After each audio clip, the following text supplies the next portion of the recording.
Hello everyone, hello aspirants, कैसे हैं आप और कैसी चल रही है आप सबकी पढ़ाई। तो फ्रेंड्स, ये व्लॉग मैं 4 अगस्त से लेकर के अभी तक 4 सितंबर से लेकर अभी तक का आपको दिखा रही हूँ कंपाइल वे, क्योंकि मैं डेली शूट नहीं कर पाई थी। एक्चुअली डेली व्लॉग नहीं डाल पाई थी, थोड़ा थोड़ा शूट किया था, तो वही मैं अपलोड कर रही हूँ।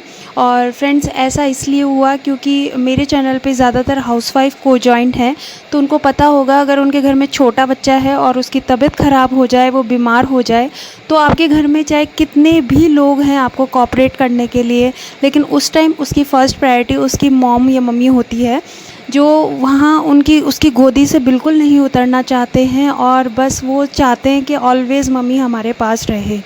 तो ऐसा जो है, थोड़ा सा अभी 3-4 दिन का मेरा जो स्ट्रगल पॉइंट है वो 2x लेवल पे चला गया था, तो बस वही मैं कंपाइल वे आपको दिखा रही हूँ। फ्रेंड्स, मैंने एक कम्युनिटी पे एक पोस्ट डाला था कि हम अब 90 डेज़ चैलेंज जो है वो स्टार्ट कर रहे हैं।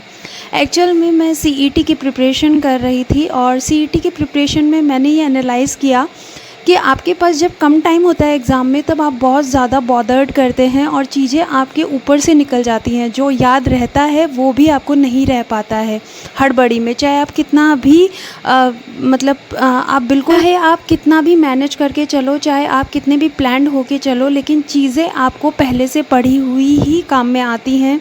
उस टाइम यानी एग्ज़ाम के बहुत नज़दीक टाइम में आपको कुछ भी काम नहीं आएगा। इसलिए ये जो एग्ज़ाम है, जो सेकंड ग्रेड की एग्ज़ाम है दिसंबर में, मैं ये गलती नहीं दोहराना चाहती, इसीलिए 90 डेज़ चैलेंज लेके आ रही हूँ, ताकि जो मैं एग्ज़ाम के 20 डेज़ बिफ़ोर एकदम फ्री रहूँ, कि चाहे 20 डेज़ पहले मैं ऐसे रहूँ कि चाहे मेरी एग्ज़ाम कल ले लो तो भी मैं तैयार हूँ। देखिए, सिलेबस और जो भी कोर्स है वो एक एस्पिरेंट का कभी कंप्लीट नहीं होता। आप चाहें जितना रिवीजन कर सकते हैं, लेकिन एटलीस्ट आप सेटिस्फाइड तो हो कि हाँ, मैंने इतना पढ़ लिया तो मैं सेटिस्फाइड हूँ। सीईटी के लिए फ्रेंड्स, मैं सेटिस्फाइड ही नहीं हो पा रही हूँ, क्योंकि मैं वो चीज़ें इतने ऊपर से पढ़ रही हूँ और जबकि इतना ज़्यादा डीप है और क्वेश्चन का लेवल भी नहीं पता, क्योंकि राजस्थान कर्मचारी चयन बोर्ड है, वो पेपर बनाएगा, कैसा बनाएगा। लेकिन अब जब फॉर्म भरा है तो पेपर तो दे के ही आना है। पर ये गलती रिपीट नहीं करनी है सेकंड ग्रेड में, क्योंकि मेन जो लक्ष्य है वही सेकंड ग्रेड की एग्ज़ाम है, तो उसके लिए तो मैं बिल्कुल भी रिस्क नहीं लेना चाहती।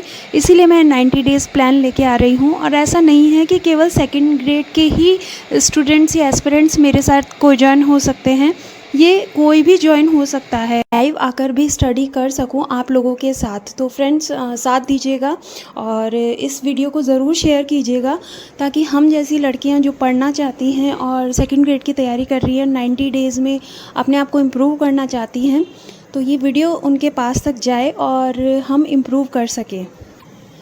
क्योंकि फ्रेंड्स, जब तक आप उस टॉपिक को डीपली नहीं पढ़ते हो, आप एमसीक्यूज़ ज़्यादा से ज़्यादा नहीं निकालते हो और आप एमसीक्यूज़ का भी रिवीजन नहीं करते हो, वो टॉपिक आपको बिल्कुल याद नहीं रहता है।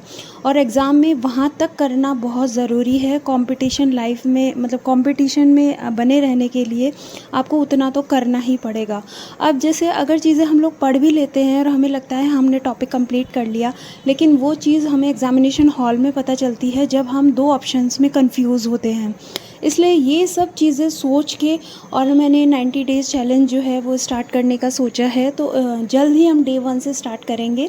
और एक ही छोटी सी इन्फॉर्मेशन है जो वीडियो के थ्रू आपको देनी थी। Thank you, have a nice day.